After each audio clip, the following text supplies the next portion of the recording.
ಮಕರ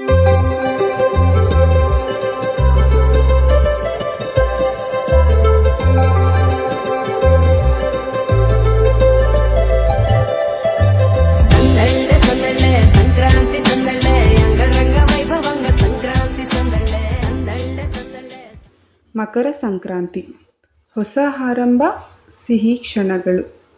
ಮಕರ ಸಂಕ್ರಾಂತಿ ಹೊಸ ವರ್ಷದಂತೆ ಫೀಲ್ ಕೊಡೋ ಹಬ್ಬನೂ ಹೌದು.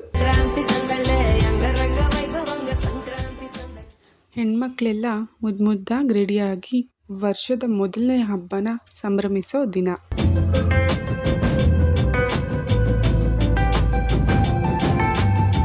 ముగ్గు మీద కాలు వెయ్యగానే దయ్యమంటూ కయ్యమన్న ఆడపిల్ల ముక్కు మీద కొచ్చే కోపం. భోగి మంట ముందు నిల్చొనుంది చల్లగాలి ఒంటినే వెచ్చగా తాకుతోంది తంబురాలతో చిడక పాడేదంట గంగిరెద్దులాటలో సన్నాయంట. ಈ ದಿನ ನಾವು ಮಾಡೋ ಅಡುಗೆಗೆ ಬೇರೆಯೇ ಖುಷಿ ಇರುತ್ತೆ. ಹೊಸ ಅಕ್ಕಿ, ಹೊಸ ಬೆಳೆ, ನಾವು ಮಾಡೋ ಪ್ರತಿ ಡಿಶ್ಗೂ ಒಂದೊಂದು ಅರ್ಥ. ರೈತರ ಶ್ರಮ, ನೆಲದ ಬೆಲೆ ಮತ್ತು ನಮ್ಮ ಸಂಸ್ಕೃತಿಯ ರೂಟ್ಗಳನ್ನ ಮತ್ತೊಮ್ಮೆ ನಮಗೆ ನೆನಪು ಮಾಡೋ ಹಬ್ಬ ಇದು. ಒಟ್ಟಾಗಿ ಕೃತಜ್ಞತೆಯಿಂದ ಬದುಕೋಣ ಅಂತ ಸಂದೇಶ ಕೊಡೋ ಹಬ್ಬ ಇದು. ಎಳ್ಳು, ಬೆಲ್ಲ, ಸಕ್ಕರೆ, ಅಚ್ಚು, ಕಬ್ಬು ನಾವು ದಿನ ಯೂಸ್ ಮಾಡೋ ಸಿಂಪಲ್ ಐಟಮ್ಸ್, ಆದರೆ ಮೆಸೇಜ್ ಮಾತ್ರ ಸ್ಟ್ರಾಂಗ್.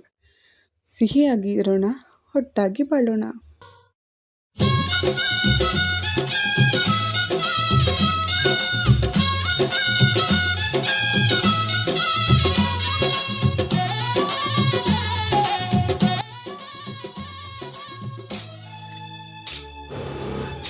ಸೂರ್ಯ ಮಕರ ರಾಶಿಗೆ ಎಂಟ್ರಿ ಕೊಡೋ ದಿನ.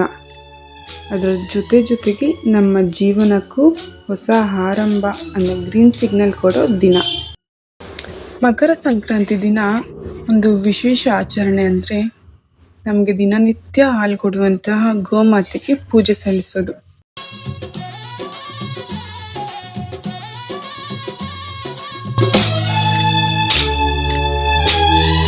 ನಮಗೆ ಆಹಾರ ಕೊಡುವ ನೆಲದ ಜೊತೆ ನೆಲವನ್ನು ಪೂಜಿಸುವ ಹಸುವಿಗೂ ಕೃತಜ್ಞತೆ ಹೇಳೋ ದಿನ ಇದು.